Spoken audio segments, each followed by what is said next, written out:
imagen del presidente de alrededor de 3 puntos porcentuales, no en relación al 56, que son los votos que obtuvo en el mes de noviembre, sino en relación al 50%, 51% que nosotros teníamos durante el mes de abril. Entonces vemos un crecimiento de alrededor de 3 puntos de la imagen presidencial en la primera semana de mayo. Uh-huh. Es decir, algo que, ¿es un número astronómico? No. ¿Es común que los presidentes mantengan buena imagen en los primeros meses de su gestión? Sí, también. ¿Qué es lo significativo de que Milei mantenga estos niveles altos de imagen?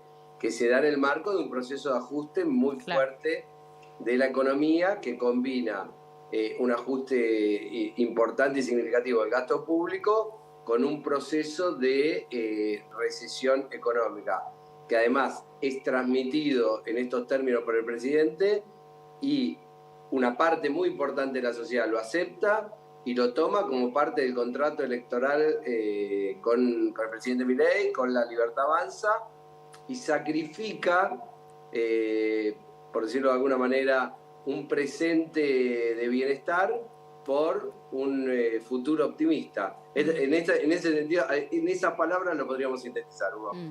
Facundo, ¿a qué le atribuís esos 3 puntos de crecida en la imagen de Javier Milei en estos últimos días?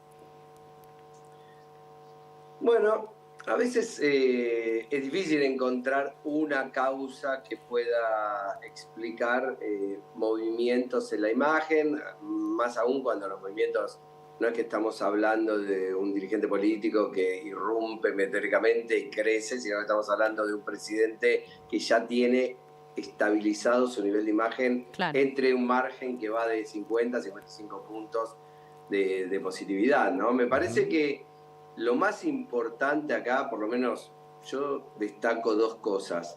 Por un lado, el tema del combate a la inflación. Me parece que el presidente lo ha explicado en términos simples, lo ha explicado en términos sencillos, y ha tocado un tema, Agustina, que, bueno, ustedes son lectores de encuestas y lo saben tanto como nosotros. Hace 10, 15 años que forma parte de la principal preocupación de la sociedad argentina. Sí. No es que es un tema que apareció 6 meses antes de que llegue Milei a la presidencia, porque Milei estableció el tema. No, Milei viene a recoger una problemática que está instalada en la Argentina desde hace 10, 15 años como una de las 3 principales demandas, en general primera, casi indiscutiblemente, salvo cuando ha habido algún episodio de inseguridad muy significativo, que eso y hace crecer circunstancialmente la inseguridad, o cuando hay algún caso de corrupción o alguna situación muy particular que hace crecer el problema de la corrupción. Pero si no, en general... Sí, Hugo. No, termina, por favor. No. En general, la inflación ha sido el principal problema histórico. Entonces, viene un presidente que aparece y dice, bueno, yo para esto tengo una solución, porque pensemos hasta ahora en todos los gobiernos que pasaron, tanto el de Alberto Fernández como el de Mauricio Macri, como los de Cristina Kirchner, ninguno planteaba un programa de ataque y combate a la inflación de manera tan directa como lo hace el presidente. Totalmente. Es creo que eso conecta con una demanda de la sociedad argentina y creo que eso le mantiene las expectativas altas, ¿no? Sí, a casi 150 días del nuevo gobierno. ¿Y qué digamos... ¿Qué lugar le das a los otros aspectos? Por ejemplo, las denuncias de hechos de corrupción, lo que ahora pasó en la Feria del Libro, que significa también cierta batalla cultural, pensando en el Inca, Telam y otros lugares. Claro, que es un aspecto que Javier Milei promociona mucho, le habla mucho de la batalla cultural, pero a veces uno se pregunta cuánto eso asemella en la sociedad, o es algo que, o es una bandera propia de Javier Milei, pero no asemella en la sociedad en sí. Respecto a la imagen positiva del gobierno, ¿cuánto de eso, digamos, sostiene esta imagen positiva? ¿Poco, mucho o es lo económico? A ver, yo creo que primero me parece el combate a la inflación. Segundo, la pelea con un enemigo que aún quienes no lo votan a Javier Milei tienen una imagen en general negativa sobre el conjunto de la política, ¿no? Entonces, Javier Milei establece durante su campaña electoral y lo sostiene en el gobierno, su pelea contra un sujeto denominado la casta, que son, digamos, las élites que viven del sacrificio que hacen los ciudadanos cotidianamente, ¿no? No importa si están de acuerdo o no con esta idea. Esto es, en síntesis, lo que el ciudadano común entiende de ese concepto de casta. Es decir, hay unos vivos que viven bien de nuestro sacrificio, de nuestro trabajo cotidiano, del pago de nuestros impuestos. Entonces, se enfrenta Javier Milei con esos sujetos que aún los votantes de los otros partidos políticos también ven en general la política. Porque en general la política no tiene una mirada positiva casi desde ningún sector. Pero eso juega en la imagen positiva del presidente, esa es la pregunta. ¿Juega, digo, habla Cristina y beneficia a Milei o no?